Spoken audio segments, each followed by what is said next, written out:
Honorable Kennedy Agyapong ko hini Agyapong as Central MP. Enye nim say 21 years dia wetina akonya ne so e wo mrahye bedwefie e ma as Central 4.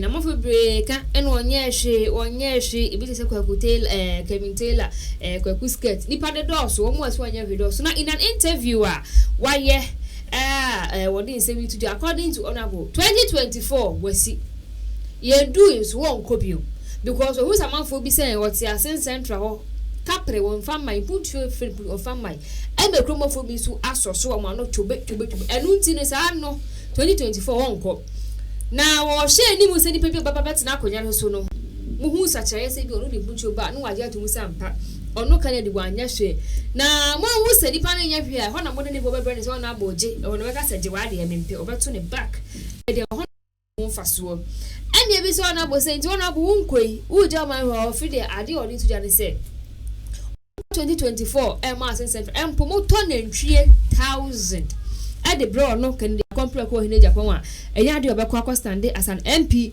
we friend saying as Central but ni papa munti e no fight ni mapa e no na sumu na se mom so bi fie akire na Ghana fo hina baka se o Kennedy ye hwempuntu ade breyen enye MP nko na abaye na president nko na abaye de ebu o mande ne mapapa wo ye nyina akire se oyo Kennedy ni papa wokotena akonya kase ne so obetime magana ekuro na tumpon se ne emre bi A+ kan say we need a person like Kennedy Agyapong no move Ghana from baby we yakono eno de on refuse on popo obe consider so obeko akwa stand as a president of Ghana o kan se man for say ye hu baby abi fiba esa wona man no nyina wa opa ye president wo twa be ka se Ghana for meka and Honorable ye hwe no ye ma 37 cardio na wasi no ye COVID-19 PP sa wo de che ye school fees a wutua ye he ne wa ye president yat nana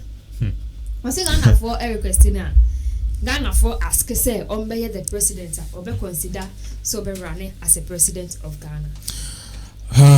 Honestly, you move there. We know what is going on the ground, and at this time and at this age, you know, let me put me the medical and maybe at first my report is Kennedy Agyapong may run for president, and he may run on the ticket of MPP. You know, he has presidential ambitions. You know, amount for begin on has a connect too. Me need any idea and me need anything for president. I may make up a president in same P. And my mouth for be attacking. Yes, Ken is not interested in president. You see, the reason why Ken neglected that call last 2 years and last year is because the president was going again for a second term. Into no se unwie ni thema now also person oka so person your president. A man yes say o person overtake president. Meanwhile the man unwie ni term. You might need his support to be the president. Now I will say Osanso a call it back on his own words. And near my attitude, not his words. Near my attitude, he said, "A person running for president." And about this year, early this year, after the elections last year, no, and Kennedy Agyapong or granting interview be on a lady be briefing dental show. The dental show said that lady dental show. Yes, and there was a part a trend there. Yeah, Kennedy Agyapong was speaking. They asked him, "So what will you do if they give you the mantle to be the president?" And Kennedy Agyapong started talking. In fact, that's one of the few times I've liked him. I like him, but one of the few times I'm not penance and submission in some kind was that time. Sure. After that thing, Miami Sakoye research and I say whatever he said there is true. Ghana is a bit year and yet oil and yet gold and yet cocoa. Tourism. Sure, you see Dubai, Obia Soroku Dubai. Dubai is rich in oil power. But people don't go there to buy oil. They go there to do what? For tourism. A crew desert. You see, I'm a catcher. The amount of revenue. You see, me no can say me check it. Revenue generated from tourism in Dubai. Tourism in Dubai, revenue generated from tourism in Dubai. Not my boss can natural. Not my boss can natural. No way. The air coso. Sky what I say, you know, uko me type revenue from tourism in Dubai. And our first thing about no tourism and economy on the search results. And now omatro bibi was here. The total contribution of the travel and tourism sector to the UAE's GDP was AED, that is Arabian dollars or Arabian currency, 159.1 billion, which is equivalent to 43 billion US dollars per year. 3 billion 10 years. Maybe Ghana cedis there say kako trillion. 80 billion trillion.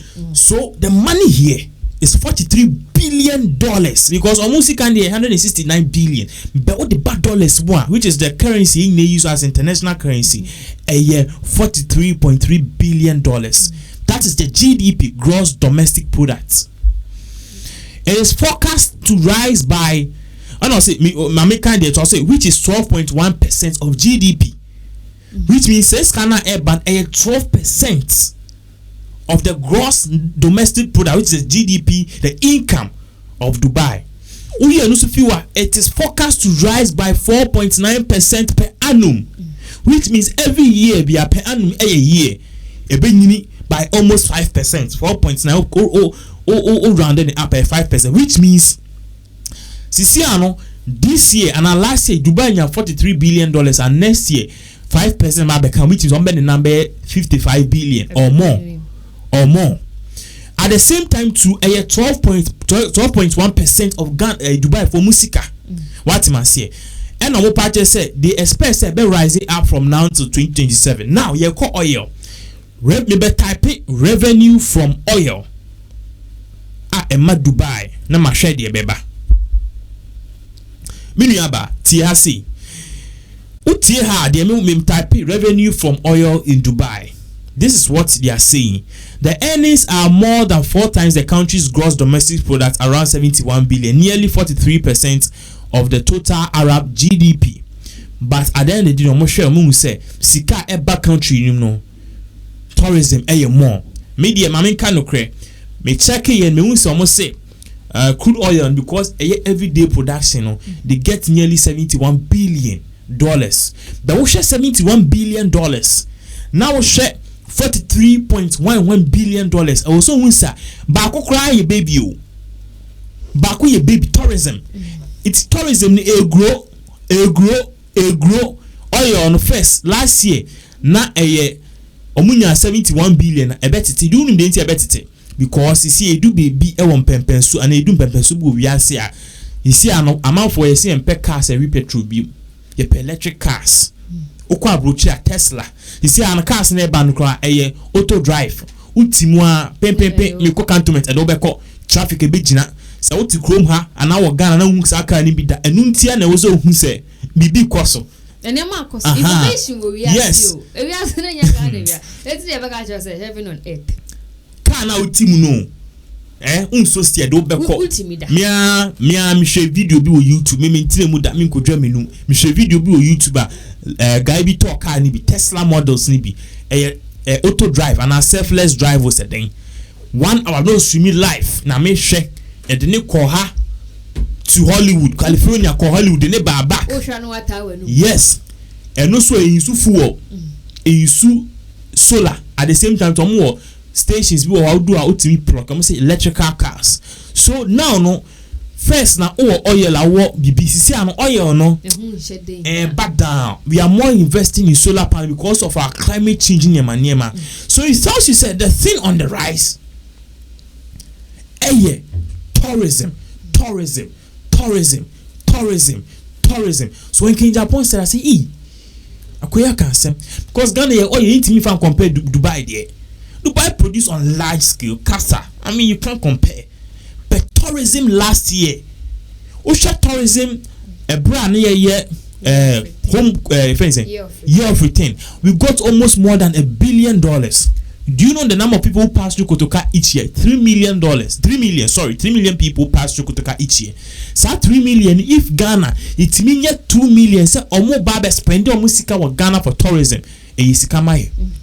Obi the $1,000 if you are bruchaba. Or buy no renting hotel benye nisika meboa. Or buy so ba say person interview Pinax monje $100 money me interview ye beche or say scan wo chrome ha uber obefe car obeto aviane good so yes so usha tourism number 1